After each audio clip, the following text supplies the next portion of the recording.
Good afternoon, Prof. Hi, how are you? I'm good. I'm good. How are you, Prof?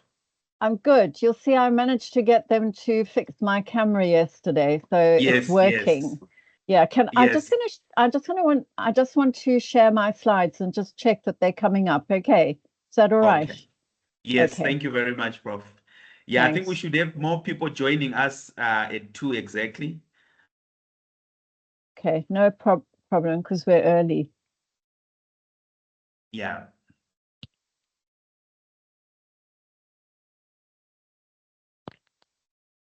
Okay, so why is it dark blue on my side? Yes, yes. Your slides are they are showing. Oh, okay, there we go. Yeah. Have you also got the gray background on your side? On the slides. Yeah, does it look gray?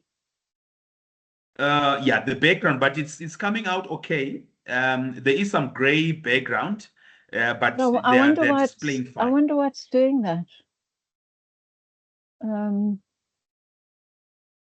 'Cause it's not actually on the slide. So Oh, okay. um, close Yeah. them.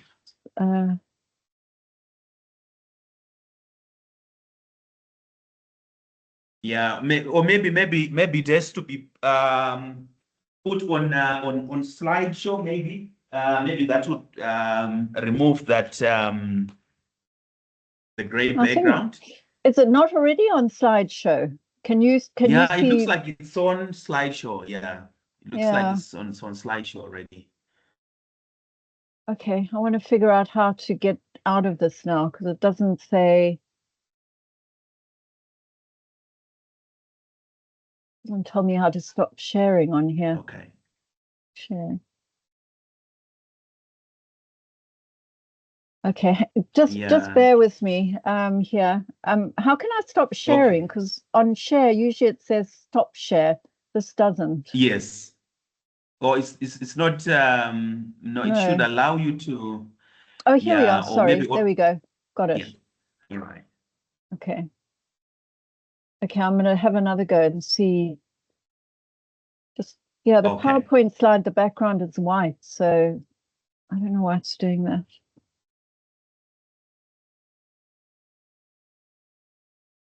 Okay. Add background. No, we don't want that. I want that. I'll try again. Yeah, it's coming up now. Ah, that's better. So the background of the slide should be, well, it's sort of white and slightly grayish on my side. Is it clear on your side? That's better. Yeah, it's clear. Yeah, the slides are very clear on this side as well. Okay, good. Yeah. Okay. All right. I'm good to go then when people arrive. So just remind me who the audience is. So some of it is graduate students, Yeah. right? And Yes. Yes. and others, some other And people. others. Yeah. We do have quite a very diverse kind of audience.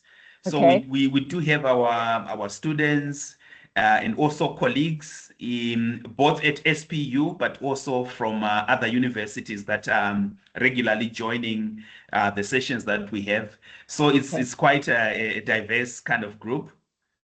Okay. And tell me a Yeah. bit about yourself. Are you a sociology lecturer? Yes, I'm a sociology lecturer, of course, with a sociology and a social anthropology background. Okay. So I've been teaching at Soplak University since 2021. Okay. And I finished my PhD at the University of Cape Town in 2018. Oh, okay. What was your PhD on? My PhD focused on youth and political subjectivities, but I was Okay. focusing Wow. specifically on university students and how politics and religiosity shape their everyday life within the university space. Oh, okay. You'll have to come and do a webinar for us because I think people would be That'll quite be interested in that great. work. So I think somebody will probably contact you and ask you if you're interested in coming to do something for us. Yeah, no, that'll be great. That'll be great, Prof. Okay, excellent. Okay, well, let's Yeah. see how it goes. It's very much work in progress, which I'm still trying to think through, but we'll figure it out, or I'll figure it Okay. out and see what happens. Yeah, that's fine, Prof. Yeah, no, I think we should get more people joining us at 2. So I think what I'll do is you'll be able to speak for up to 40 minutes. Okay. And then we have 20 minutes for question and answer. And then I think after that we can adjourn. I know sometimes it might spill into the next hour, maybe for maybe 5 to 10 minutes more. But I I've know you lost have a you. very tight schedule, and I'll try to make sure that we finish on time. Okay, no problem. I mean, if it spills over a bit, that's fine. I don't have anything immediately afterwards, so. Okay. Okay.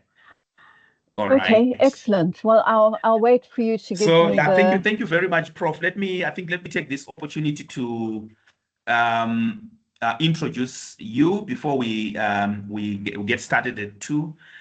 So thank you very much, Prof. It's an absolute honor to host you, and for you to make time on your very busy schedule to share your work with us and engage with us. So we are quite privileged to have Professor Melanie Walker, who is going to be presenting for us today. So Professor Melanie Walker is a distinguished professor at the University of the Free State here in South Africa. She held South African Research Chair in Higher Education and Human Development since 2013, with a remit to conduct research and facilitate capacity building of young African scholars in sub-Saharan African scholarship. She's a National Research Foundation A1 rated scholar, a fellow of the Academy of Sciences in South Africa, ASAF, and the past president of the Human Development and Capability Association, of which she is also a lifetime fellow. She has published over 200 articles and chapters in books and authored, as well as co-authored around 15 books. Her research focuses on higher education and lifelong learning spaces, with a particular concern and focus on achieving more.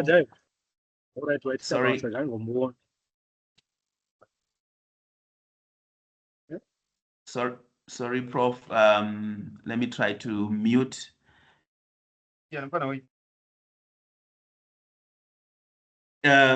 So her research focuses on higher education in lifelong learning spaces, with a particular concern on and focus on achieving more social justice and more equality for marginalized students. Recently, she has been working on a trio of connected projects exploring a planetary consciousness capability and eco-virtues in Southern African universities and other lifelong learning spaces. So thank you very much, Prof, for agreeing to share your work with us, and we were really honored to have you. So without further ado, let me allow Prof to get us started.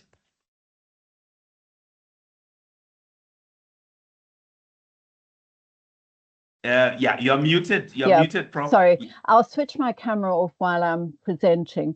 But first of all, thanks for this opportunity, which is very timely for me because I'm trying to think through these ideas somewhat imperfectly, I think. But I think what I want to try and do in the course of this particular session is, work out this, what is the argument that I'm trying to make about a planetary consciousness capability and functionings, and to make it in such a way that it is distinctively Southern African. So this presentation is much more about some of the conceptual resources that I've been drawing on, but always in conversation with these empirical projects. So I'm not going to talk a lot about the detail of the empirical projects, although I am going to indicate some of how I'm drawing on them. The focus is more going to be on the conceptual framing. So I just want to remind people that the Brundtland report came out in 1987, which is now almost 40 years ago. And it produced a definition of development or sustainable development, which people still refer to today, that it's development that meets the needs of the present without compromising the ability of future generations to meet their own needs. And it has these three intersecting dimensions of the ecological, the economic, and the social. So the point about our concerns about the climate change, about ecological degradation, and so on, are not new. And of course, they go way back before the Brundtland report. These are things which have been around for a while. But if we look at how we're actually doing some 40 years on from the Brundtland report, the answer is not very well. And the way in which climate change in particular and ecological collapse is working out is that it has the greatest effect on the poorest and the most vulnerable members of society who have the least resources to deal with the impact of climate change. And Africa is particularly badly affected as a kind of a dumping ground for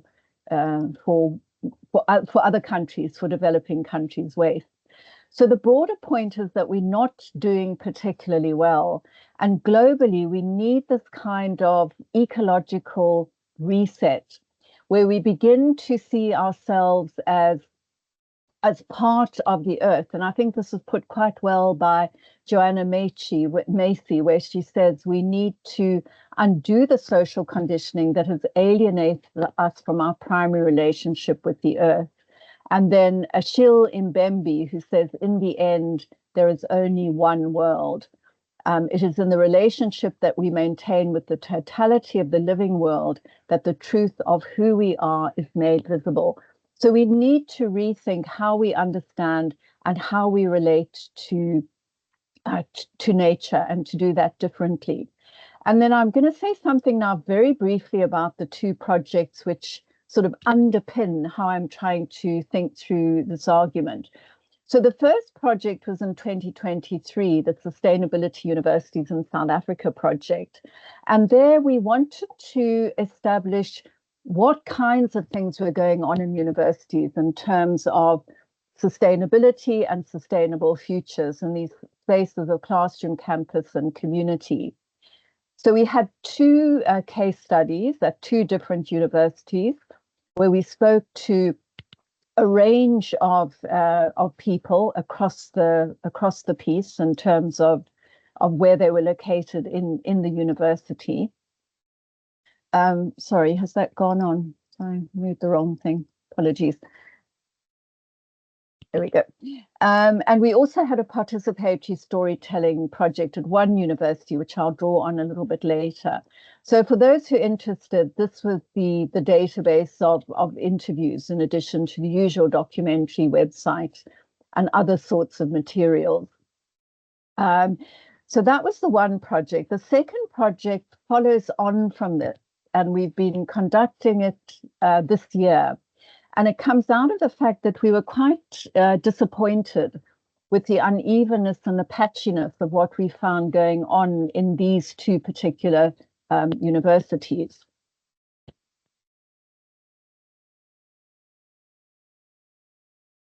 Sorry, am I still oh, okay. My screen keeps going black, so I don't know what's going on here. Oh, yeah, on this side it's still okay. Oh, I don't know what's going on this side. Anyway, here we go. So the second project is the university's Planet and Repair Actions project. And here we very specifically wanted to look for best cases, having been a bit disappointed in the first project. So that little bird is Ghanaian Sankofa bird, who some of you will be familiar with, which is both looking backwards and looking forward. And it's to underline the sort of repair element of this particular project. So here we wanted to look at spaces where higher education is contributing to forming a planetary consciousness. And we've identified these best practice cases across community, which was university's response to the Augustfontein disaster, food gardens on campus, and geography and sociology classrooms, and what their ecological intentions, actions, and learning are. So we've had interviews with key informants, and we have 3 participatory photo voice projects with the geography students, the sociology students, and the food garden people. And we are still busy completing it, but that's broadly what these 2 projects were about. So what I'm going to do now is move into what I think of as this conceptual empirical conversation for interwoven human and non-human eco-flourishing. So it's got these 4 elements. The kind of overarching element is that higher education ought to develop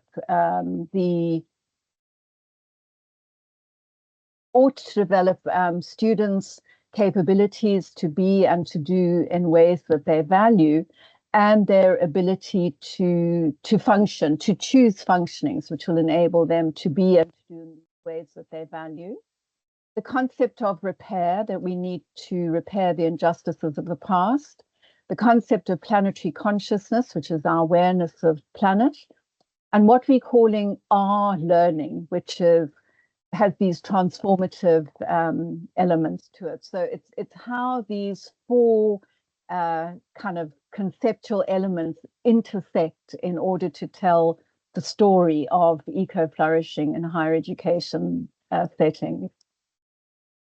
So first of all, the capability approach, very briefly, my explanation of all of these things is necessarily quite brief, but do ask questions afterwards.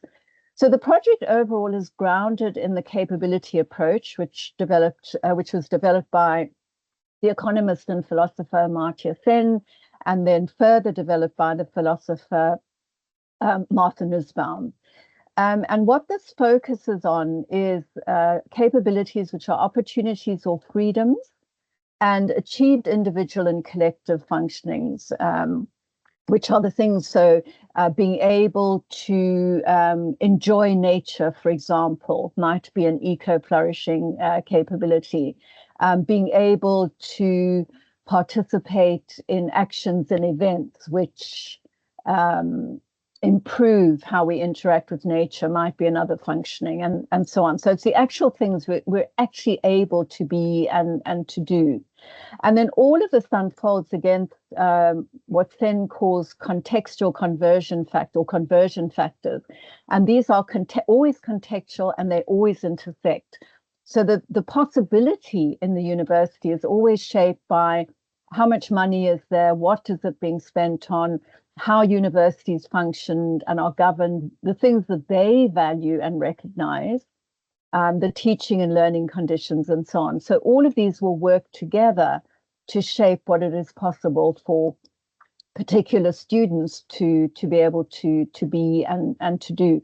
So these are substantive abilities. They're not skills, they're substantive abilities to function in desirable ways under the contextual conditions. And the capability approach is also very well attuned to forms of difference, whether it's gender, poverty, ability, and so on, and has a strong normative focus on equality.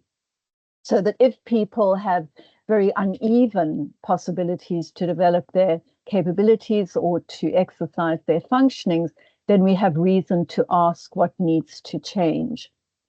There's also a strong focus on agency, and with regard to the environment in particular, Sen wrote that the environment is not only a matter of passive preservation, but also one of active pursuit. So in other words, there are things that we can do as human beings to improve the environment, to make it go better, to stop damaging the environment.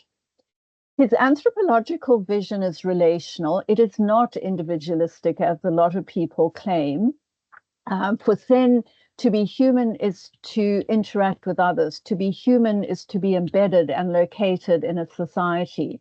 And we could argue that this anthropological vision is well aligned with Ubuntu, in that Sen's individual freedoms are inextricably linked to the freedoms of others, and they are constituted through relationships.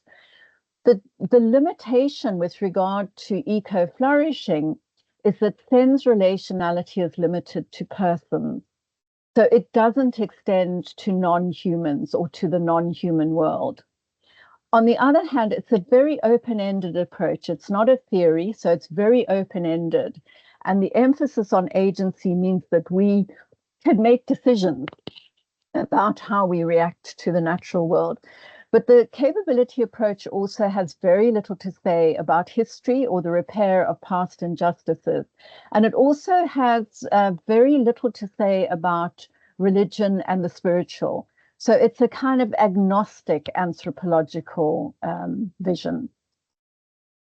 So in order to extend and expand the capability approach, we've been drawing on Achille Mbembe's as well. Sorry, that bit there should have come out. And his notion of planetary consciousness, which is really, really interesting, because what he argues in various papers over a few years, and probably most developed in the paper of 2023, is that we need this new way of being. This new way of relating to and being part of the living world. And he calls this a planetary consciousness in order to foster and bring about what he calls planetary habitability. And this is founded on an ethics of care, other ways of inhabiting the earth, of sharing and of repairing it. And he writes, how should we inhabit anew and share as equitably as possible a planet whose life support system has been so severely damaged by human activities that it is in dire need of repair. And he's also very critical of the sort of technology, I suppose techno-capitalism, and the emphasis on technology as the way out of our problems, as opposed to actually probably being part of the creator of our problems. He's also very interesting in that he says that to be truly democratic, we need to include non-humans in the commons. And I think that generates a lot of very, very interesting challenges in terms of sharing and relationships between humans and non-humans.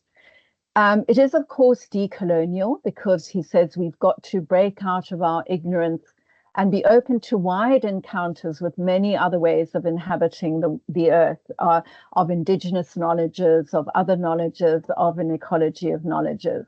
And he has a strongly reparative approach, because he says we need to dismantle and repair what we inherit from colonialism, from apartheid, from racism, and so on, and that we cannot develop a full planetary consciousness unless we pay attention to these kinds of things that need to be repaired in order to repair the earth. So what he adds to the capability approach is this very decolonial approach, a strong emphasis on repair, and a very clear account of this new way of being, which he regards as important. And embedded in this, there is a concern with the spiritual. So that does come through in this work as well. So he writes that his paper calls for the acceleration of a new planetary consciousness that recognizes the interdependent relationships that human beings have with the environment, combats racism, and draws on all the archives of the world, including African systems of thought. Critical reflection will be needed to decolonize and transform our imaginaries. Once redefined, development will include the reconstruction of living environments, investment in ecosystems, local knowledge and artistic practices, the reinvention of law and democracy, and a broader conception of ecological justice.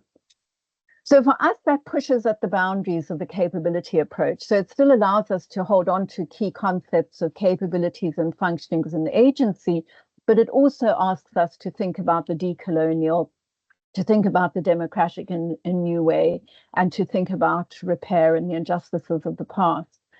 The other way we're trying to think about expanding the capability approach, because remember, it's its relational anthropology does not extend to non-humans. And in indigenous cosmologies, the human and the non-human world are very much part of the same. So these cosmologies offer a very rich correlation of care for the land and this holistic reciprocity of humans and the environment. So in Australia, for example, indigenous communities will say, country is kin. If you care for country, country will care for you.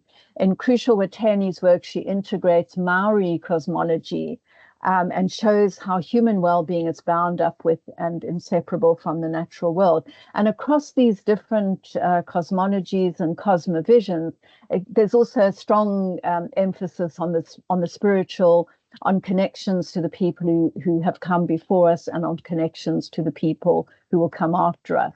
So it pushes at this notion of a limited relational ontology. And I think it's quite well captured in this case of Shell versus the Wild Coast, which went through various iterations in the courts because Shell kept coming back with new arguments.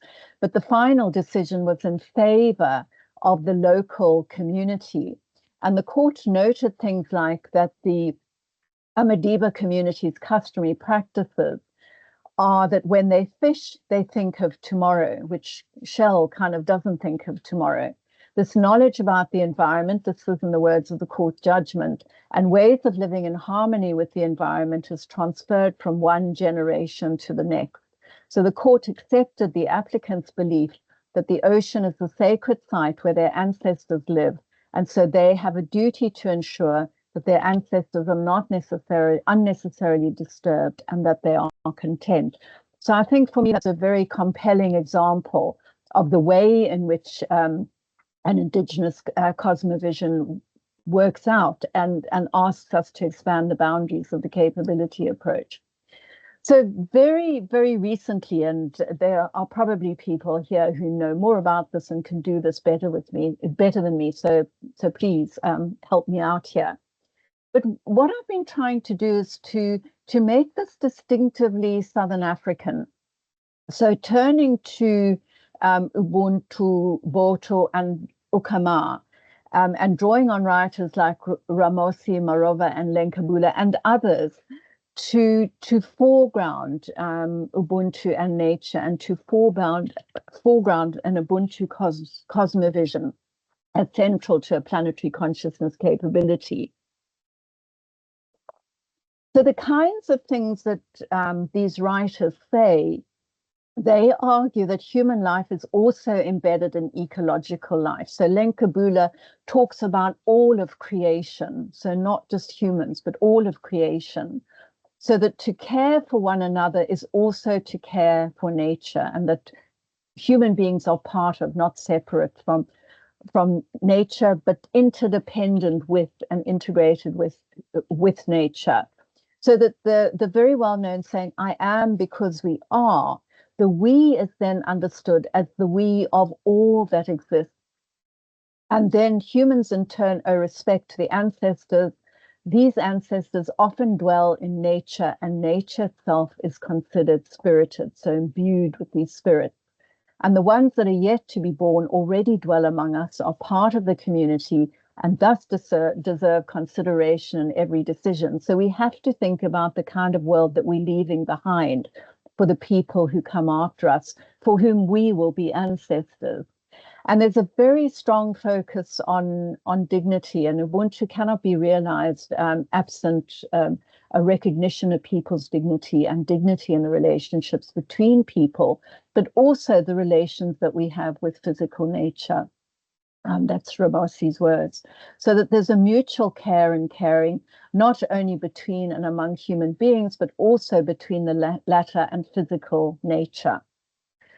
So Lenkabula writes that adherence to principles of Boto has the potential to enable people to cultivate attitudes and praxis aimed at the care and nurture of creation, the betterment of the lives of all people and the earth, respect for humanity and for the earth, which entrenches attitudes that are non-exploitative and not extractive of others and of creation.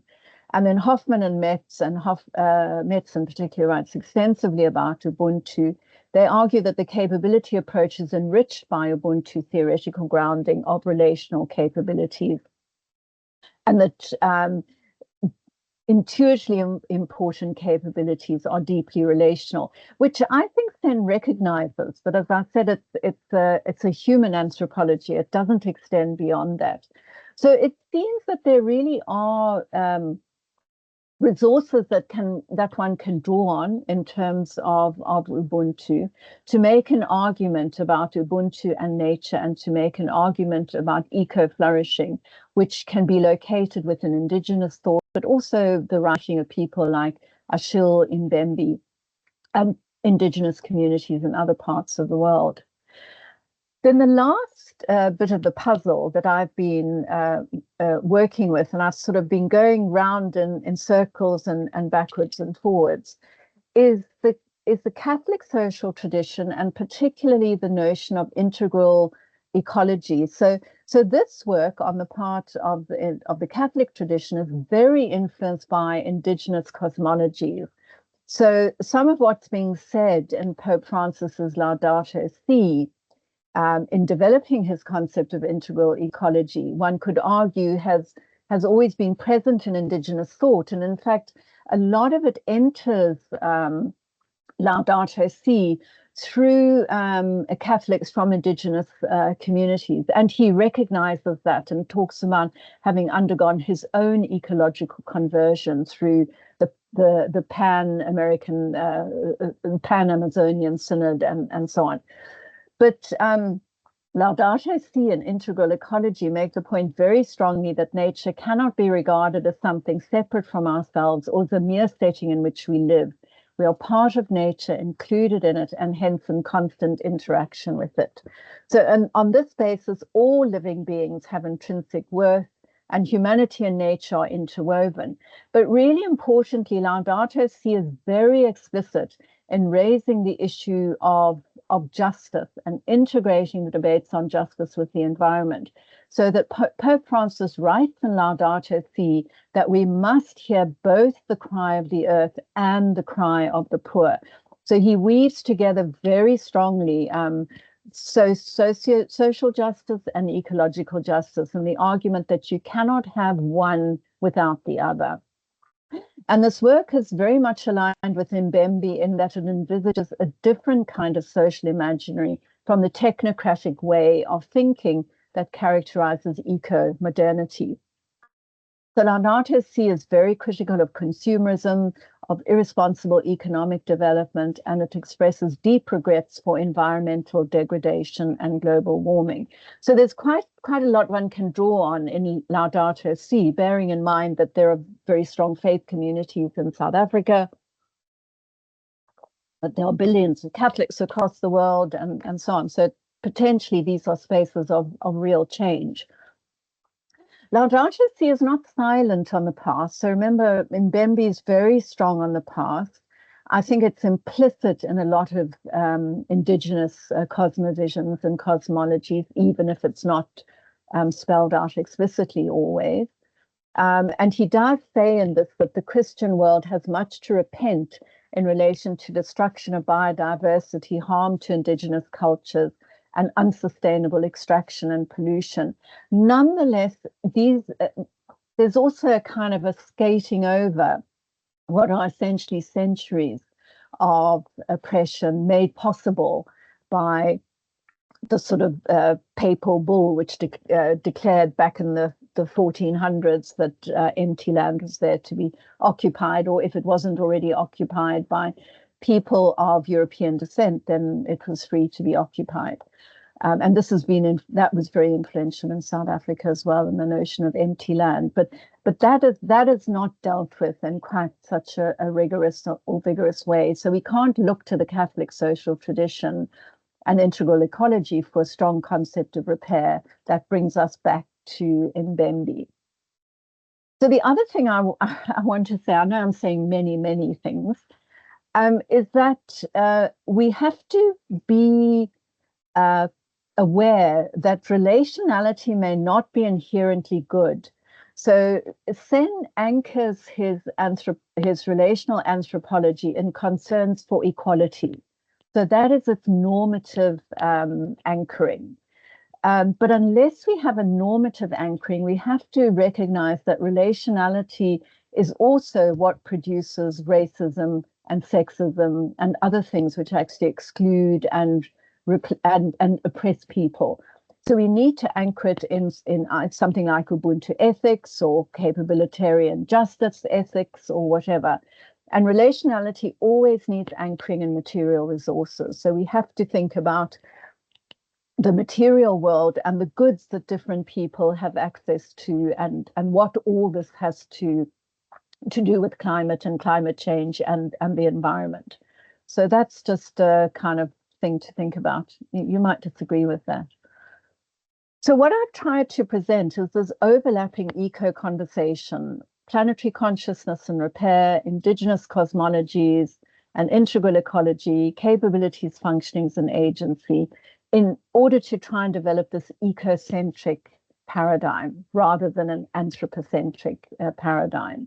So what we would want to look for in higher education is the extent to which these kind of ideas permeate policy, practices, values, and so on. So it's quite a demanding conversation. And then another thing that Sen talks about is the importance of comprehensive outcomes. And by that he means that when we evaluate somebody's well-being, we need to look not only at the final result of it, but also the processes by which those results were achieved. So he doesn't focus only on outcomes. He argues that how we actually get to a particular outcome, whether the processes are fair, whether there were real freedoms of choice for the people involved, so that these were equitable, that people had agency and decision-making and so on. He argues significantly impacts its value and moral quality. So we can't simply look at how many students passed a course on climate change, for example. We also need to look at the processes of how they actually got there, how fair it was, and so on. So that I'm just kind of flagging up. Okay, now I'm really on the last bit now before I talk about the project. So we've had a lot of toing and froing and grappling with this whole issue of eco-learning and how we understand it. So I think in the 2023 project, although we spoke about transformative learning, to be honest, I think we were quite muddled about what we actually meant. So I think it was very, very muddy for us. And we were drawing on people like Mesereau, who conceptualized this notion of transformative learning some years ago. But this notion that there's some kind of structural shift in our perspective, so and our feelings. So we make this leap, as it were, from thinking and feeling and believing in one way to thinking and believing and feeling in a very different way. And then this notion of transformative learning is also extended by some writers to include transgressive learning, which is even more radical. It's systems change, it's anti-hegemonic, it's disrupting norms and structures and so on. So at one level, this is very attractive, but when we look at what goes on in higher education, or certainly look at what was coming out of our case studies, where people are working and learning under quite challenging conditions in and outside the university, we had to ask ourselves, is there anything transformative at all about this learning which is occurring? Does this take us any closer to the notion of planetary consciousness? So at the moment, and it might shift because this is just where we've got to now, is working with this notion of our learning. So our learning is relational in terms of humans and non-humans. It's reflective, very much influenced by Freirean praxis that we reflect and act upon the world in order to transform it, but also Dewey's notion of reflection, where he says it enables us to direct our activities with foresight and to plan according to ends and views or purposes of which we are aware, to act in deliberate, intentional fashion. And it's reparative, drawing from Mbembe's work. So it has to have all of these elements. And then a paper not about relational learning, because we've just kind of coined the concept, I suppose, is one by Cross and his colleagues, which we found very useful because he distinguishes, or they distinguish between transformational learning and transformational learning theory. So transformational learning theory, it's an ideal and it's very demanding. But transformational learning is what we see happening as in practice, where we see some form of flourishing and development. And bearing in mind, there's always this long arc of intentional agentic learning. And in that long arc of learning, higher education is just one slice of it. So, you know, when we look at the data, I guess that's what we're looking for, because relational, reflective, reparative learning would also have these, we would want these elements of planetary consciousness, the spiritual, and so on. So this is how I think they kind of line up. So we want an ecocentric approach and the formation of capabilities and functionings understood through an Ubuntu lens. So across Mbembe, indigenous cosmovisions and integral ecology, with regard to the living world, consciousness and value, this is very strong across all three of these.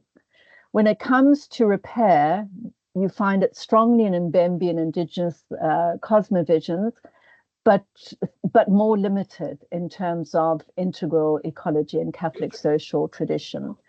In terms of relationality and the notion of being able to care for, in Mbembe, he includes humans and non-humans, and spirituality is both implicit and explicit. In indigenous cosmovisions, it includes humans and non-humans, all of whom are connected, and there are many different gods and spirits. In integral ecology, humans and non-humans are connected, but there's one ultimate Christian God. There are not many gods. And then with regard to our learning, it's implicit in Mbembe. It happens in and through community and indigenous cosmovisions. And in integral ecology, there's a strong call for an ecological education and hence for learning. So what I've tried to do is now to turn this into an ecological capability set, or an eco capability set, which takes all of these things into account, and which has corresponding functionings. And in terms of the environment, I think the functionings are probably more important even than the capabilities. So the capabilities in these sets, there are four of them, drawing on what I've already said. So there's to be able to respect sacred nature as part of past, present, and future communities, and human and non-human as one living world creation, able to be a relational learner, able to engage in relational repair, and able to contribute to a peaceful, inclusive university and society.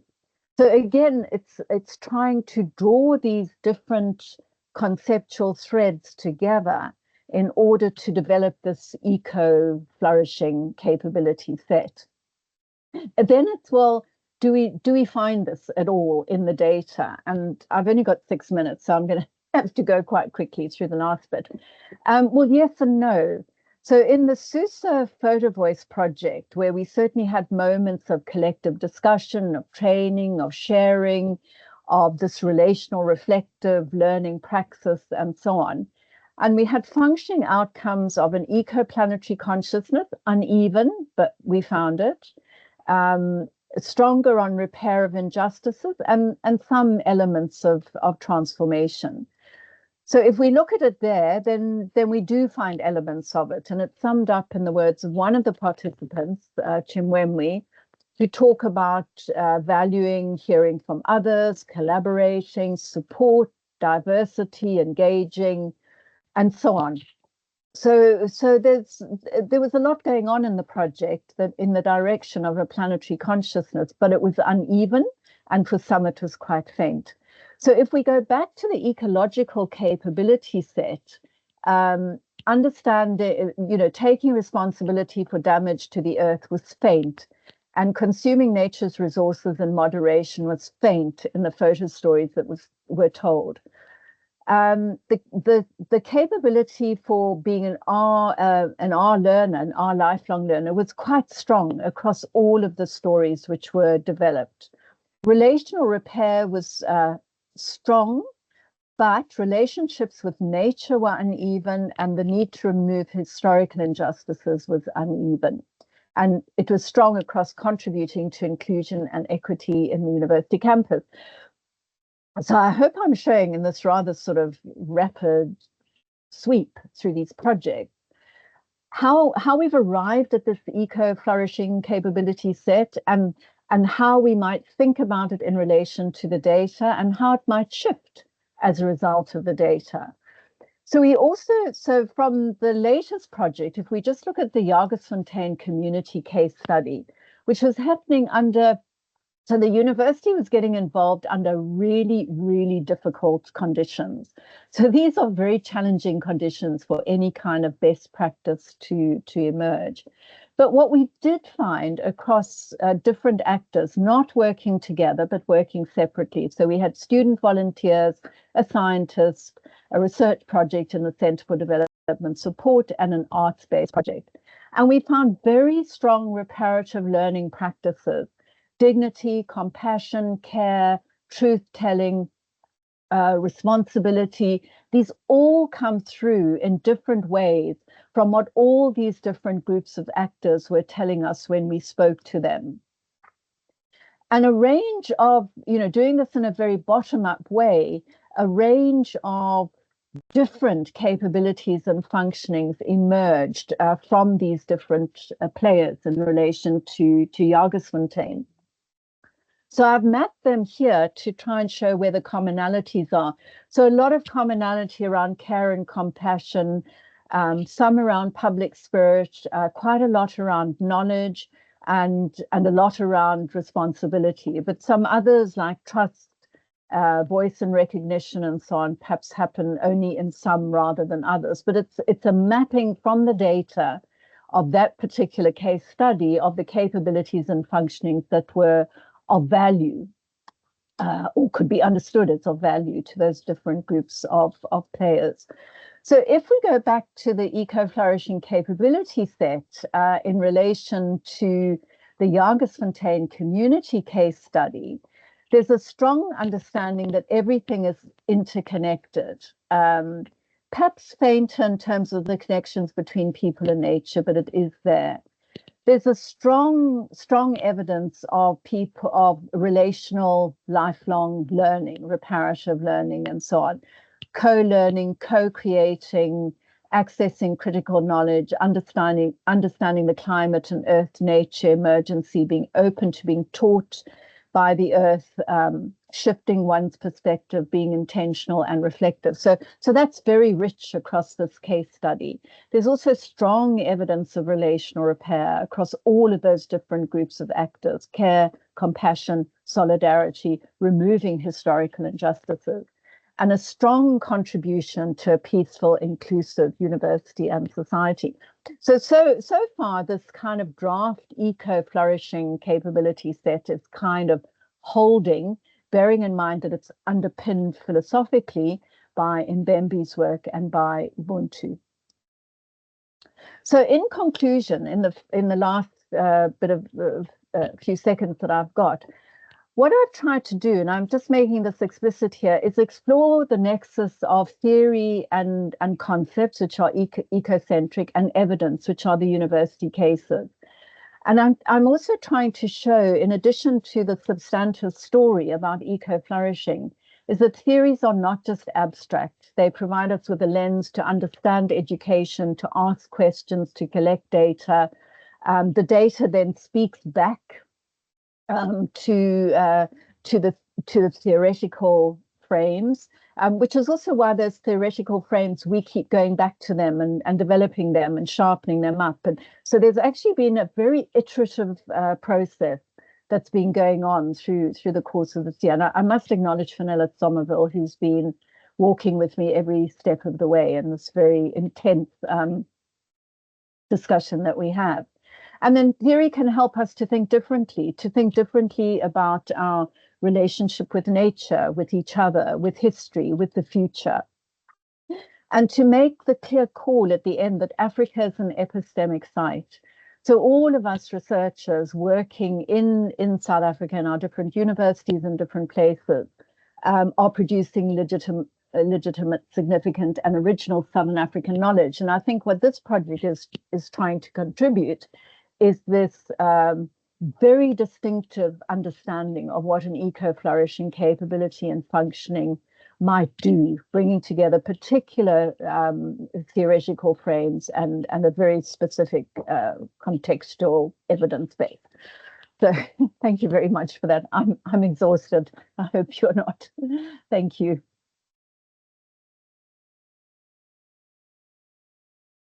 Yeah, thank you very much, Prof, for very fascinating talk. I think there are a lot of brilliant ideas that you are engaging with in that particular work, which I think I find them very very important.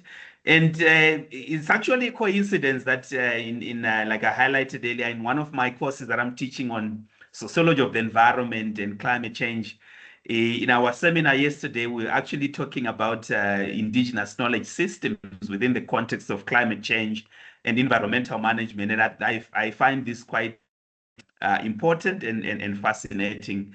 So let me open this up to colleagues for any questions, any comments for Prof.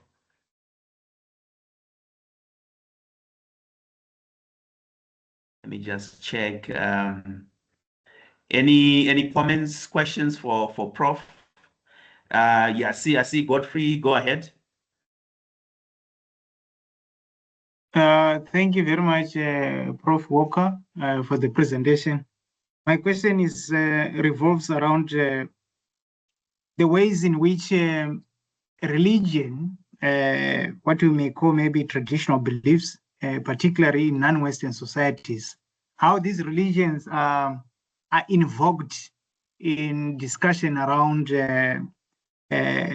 climate change, and the ways in which the invocation itself shapes the ways in which we understand climate change and the different kind of vulnerabilities that we foresee. So my question is, what is your thinking around this invocation of traditional beliefs into the discussion around climate change?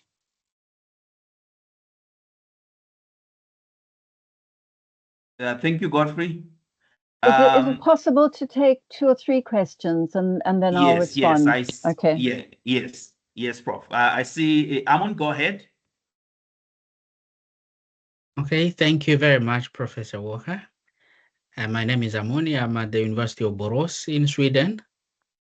And I think for me, the main question is rather the pragmatic ways of going about thinking about charting a way, a theoretical way across the maze of the different theoretical traditions that you draw from in one project, because these theoretical worldviews are drawn from a very big scope of diverse traditions, from Catholicism to indigenous knowledges in Australia, New Zealand, and South Africa. So really, in a single small project, how do you go about selecting the core that you get to work with in a small project? Maybe this is because I'm only an early career researcher, so I would appreciate an insight from a very seasoned researcher like yourself. Thank you. Thank you, Amon. I see Tamuka. Go ahead, Tamuka. Thank you very much, brother. Thank you very much, Professor Walker, for your thought-provoking presentation. And I joined quite a little bit late, and I hope my question was not answered throughout the presentation when I was not available. I would like to acknowledge that I'm an academic descendant of Professor Francis Nyamjo, and I like to draw on his work on African scholarship being blinded by sight, meaning that it continues to be trapped within Eurocentric ways of knowing, seeing, even when it claims to study or represent African realities. So in light of this blindness and the critique of African scholarship, how does your work resist reproducing epistemic hierarchies that marginalized local or indigenous knowledge systems in favor of global development frameworks? Thank you. Thanks, Tamuka. Prof, maybe I can just add, because I think my question, one of my questions also resonate with Tamuka. So I think I'll just throw my question as well, and then you could probably respond to those submissions. So I think my question speaks to the idea of linking Sen, and I think Sen's work has been criticized or critiqued rather for its Western philosophical roots. So in your work and trying to make sense of your data, what sort of tensions or synergies do you see emerging in trying to integrate especially Sen's work with Mbembe's decolonial framing of planetary consciousness? Okay, those are like really good, really difficult questions, but I'll have a go. In relation to Godfrey's tradition, I suspect, Godfrey, that you know much more about this than I do. And all I would do is to make the broad point that I think we need to be open to a diversity of voices and a diversity of approaches when we talk about climate change, when we talk about eco-flourishing, when we talk about the ecological degradation, and to bring these many voices together in this encounter where we can be exposed to other ways of thinking and other ways of doing things. So I think that's all that I can say there, but I'd be interested to hear more from you. I think is it a Moni's question, early career question about this? Yeah, look, I think this is a lot of theoretical ambition going on here, but it's kind of really interesting, to work with it. I could say, well, I could have gone the easy way and said, well, I'll use Sen and I'll faff about a bit with Sen and I'll look at eco-flourishing, and Sen will be able to do that for me, and I'm sure I can do it quite well. But I think just because the empirical site is not necessarily, I don't know what you mean about a small project, because these are very, very rich empirical sites with very, very rich data. And I don't think you need sort of huge empirical sites in order to be able to have this very rich iterative conversation with theoretical frames. But you do say, what is the core? Well, the core is always capabilitarian. So I would describe myself as a capabilitarian scholar. So the overarching core in this is to develop this notion of an eco-flourishing capability and functioning, and to draw and to develop this from a range of different sources, so that it comes out of an encounter. And this is both an encounter with ideas, and it's an encounter with an empirical site. And I can't see yet that it doesn't work, because there are ways in which, as I said at the beginning, and I think this also speaks to the question about linking Sen with others, is that there are limitations to the capability approach. It doesn't talk about repair. It's very agnostic. It doesn't admit easily to a spiritual element, although Nussbaum has written a bit about religion, but I'd say that it's not it's not really foregrounded in conversations about the capability approach, but people's spirituality and their spiritual beings in many, many parts of the world and across the world is actually very important to them. And you know, it doesn't talk about repair. So there are things that the capability approach does very well, but there are also gaps. And this is why the turn to Mbembe, to indigenous thinking, to try and, you know, to try and support, I suppose, this notion of how ontological reset in terms of our relationship with nature. So the core is capabilitarian, but it's capabilitarian plus, in that it needs, you know, where there are gaps that one needs to find ways to expand and to extend these. And then with regard to Tamuka's question about African scholarship blinded by sight, and of course, another of the very wonderful concepts from Nyamjo is his notion of incompleteness, which resonates very, very nicely with Sen's very open-ended approach as well. And how do we avoid reproducing epistemic hierarchies versus global frameworks? Well, I'm not sure if it's an either or, because I think we want Southern knowledge, or we want African knowledge, to also be part of global frameworks and global conversations. But the point is that we want to do it on our own terms. And, you know, I like Mbembe's notion, you know, that the knowledges are very entangled, and kind of disentangling them can be quite easy. But you need to recenter Africa so that Africa enters as a full and equal participant in global conversations and so on. And I think that's what we try and do in this work, to say that there's something distinctively sub-Saharan, or could be something distinctively sub-Saharan African in this work, which can speak to global frameworks, but is not mired in simply reproducing a Eurocentric notion of what climate change or addressing climate change might look like. That's the ambition. It may well be very imperfectly realized, but that is certainly the ambition. And then I think I've dealt with the linking, Sen. So those are brilliant questions. Thank you so much.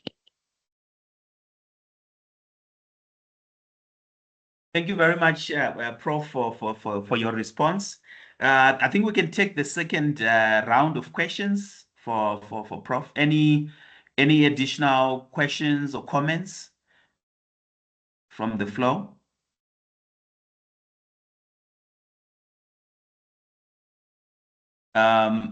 Yes, Stavengwa, I see your hand. Go ahead. Thank you, Melanie, for the presentation. I just want for you to reflect a bit, or it's a question on how do you navigate and account for the contemporary African society, where in practice there's no clear boundaries or differences between traditional beliefs, indigenous thinking, indigeneity, Christianity, and traditional religion. They are all coming together in practice because they've been along each other for a long time now. And how do you account for this in this analysis?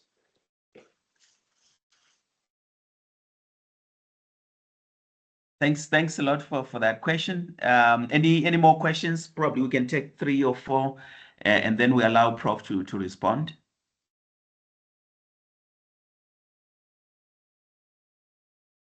Any more questions from the floor? Maybe as we wait, I can throw in my second question, Prof, which I think is sort of linking to this idea of relationality and capabilities, especially within university spaces. And I think within South Africa, but also even Southern Africa, university spaces and also the broader society, they are predominantly uneven, and you also have uneven access to capabilities, maybe across different student groups. How does this idea of inequality within university spaces or settings, how does it shape the way in which students talk about especially planetary consciousness in some of your work that you have done across the university, different universities? Any more questions for Prof? Maybe we can get 2 or 3 more and then allow Prof to respond.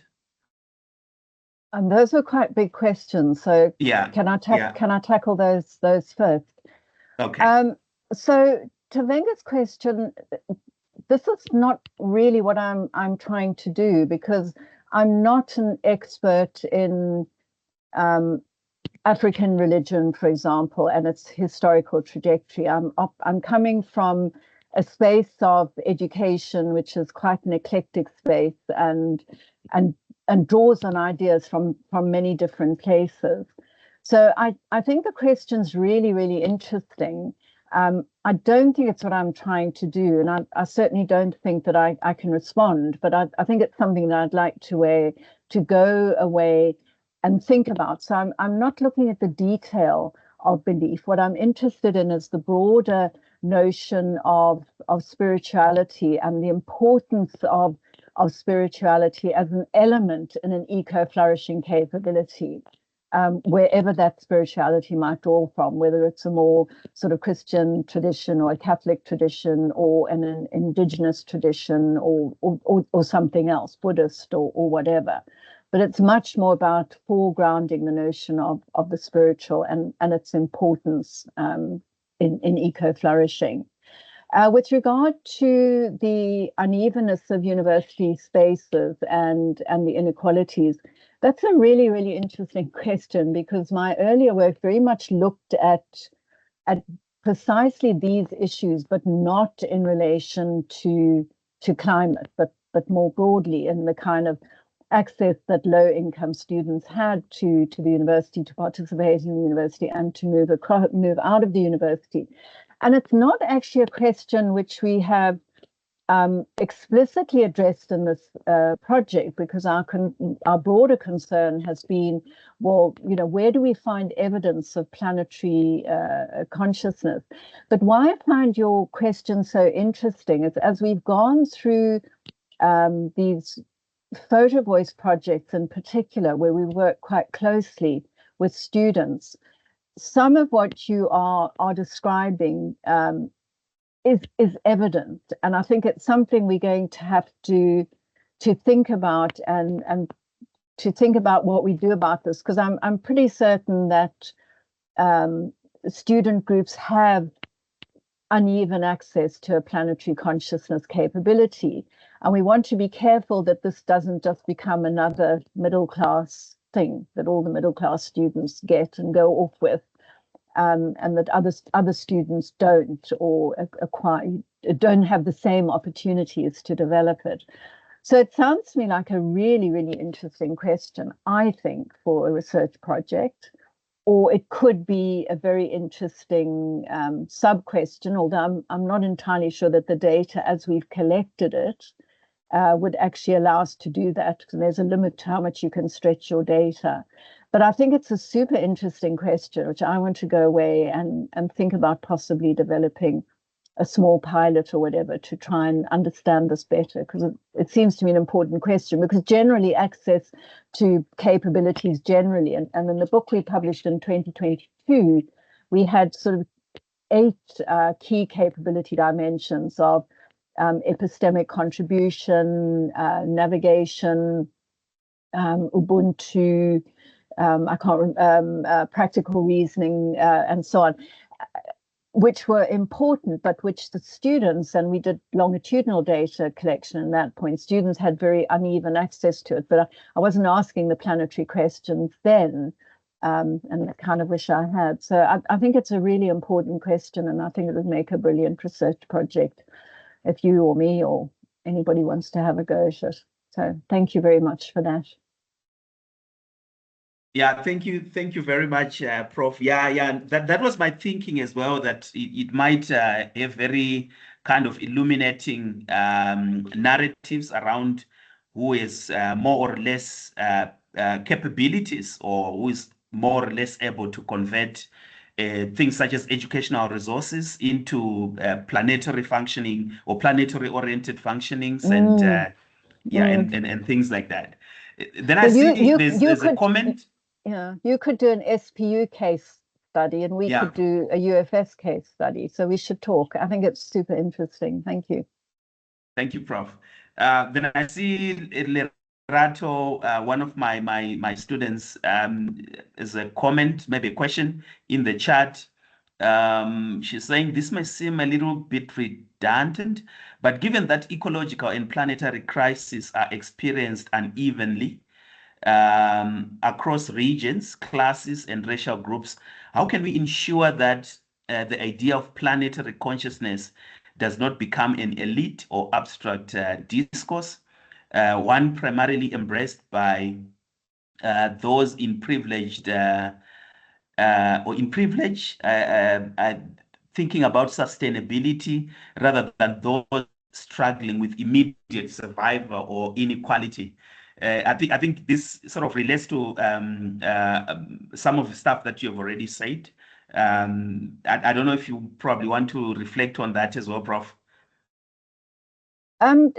Just briefly, because it's obviously clear from the state of the world and the COP meetings, and there's one coming up in November in Brazil, that in terms of regions or global geopolitics, there is a clear divide between developing countries and developed countries, with developing countries carrying a much greater burden of climate change, which they've not created, because it's been created by the actions of the developed world. And I think that's quite well known, and I think it's written about quite a lot. I think it's not acted on. I mean, it's been quite interesting to see the way in which a number of very large multinationals, including, Shell and Mobil and companies like that, are actually rolling back their sort of corporate responsibility, climate responsibility programs and actions. So what you actually see is a rolling back of trying to address the issues of climate in the richer parts of the world. So the burdens are undoubtedly unevenly carried, and this is about history and climate coloniality and all of those things. In terms of drilling down to classes and to racial groups, it's not something that we've been doing. And as I said, I think it would make a very interesting research project, so which you could take up in a number of different ways. But I do think it's a really important question so that this, not only that it doesn't just become an elite or abstract discourse, that it doesn't become one dominated by, say, university students in the North, being very virtuous but not really changing their behaviors in any real way. So yeah, I think you've got a really interesting project there if you choose to pursue it. So thanks very much. Thank you, Prof. Any more questions, comments for Prof? Maybe this will be the last round of questions.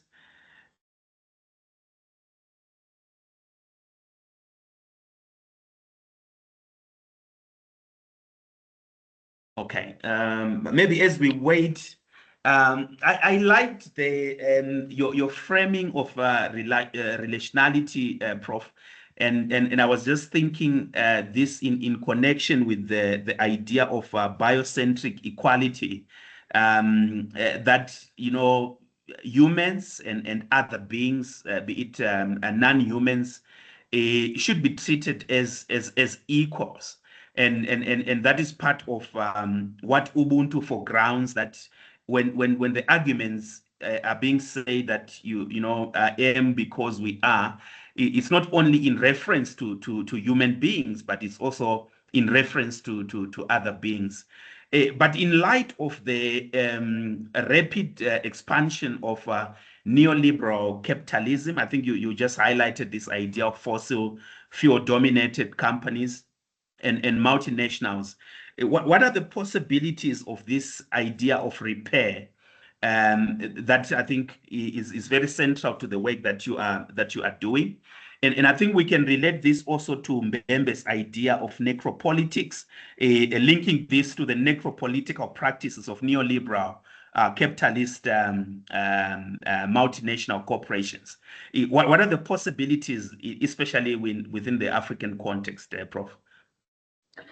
Okay, again, this is a bit sort of outside the frame of what I look at in research terms, but sort of more broadly, I think there's a lot of interesting work going on, because I don't know if anybody's familiar with the work of Ingrid Rebains, who's written about libertarianism, and her basic question is how rich is too rich?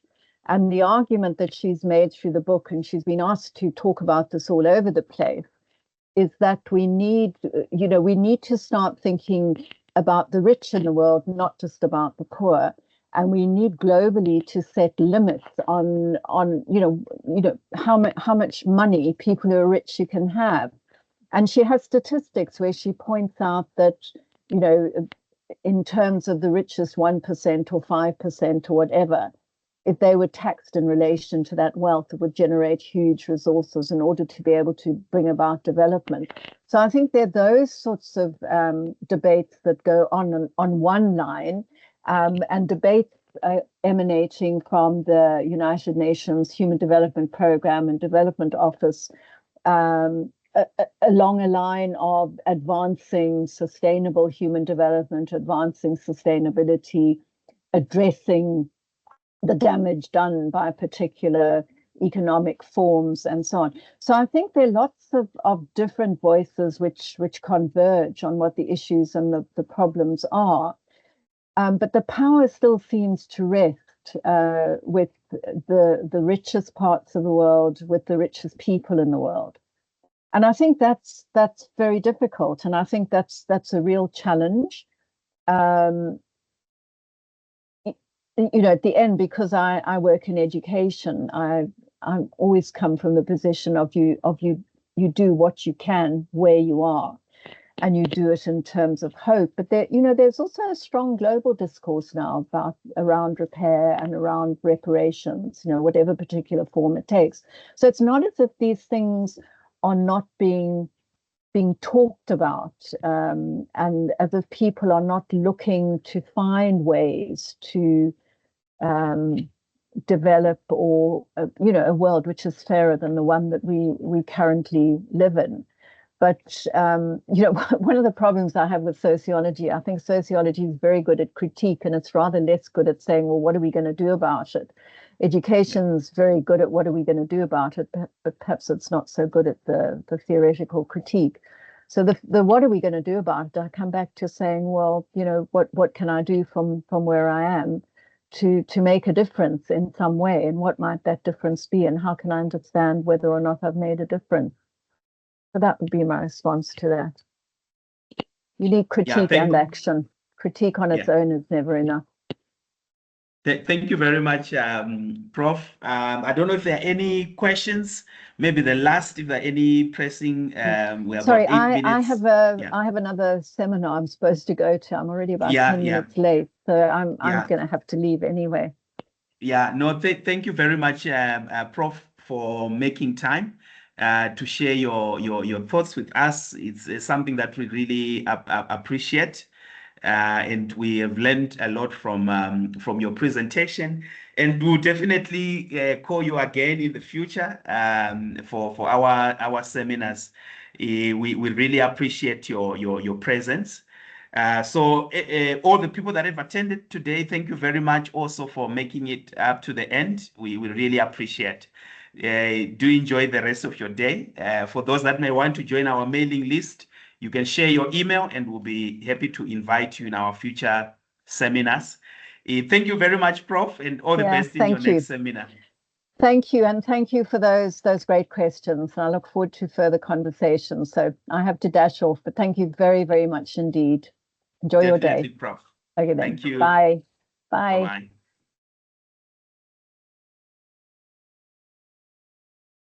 Thank you very much, everyone, for attending. Thank you very much. We really appreciate. If you want to join our mailing list, you can just share your email with us, and we'll be able to invite you for our weekly seminars. Thank you very much for joining us.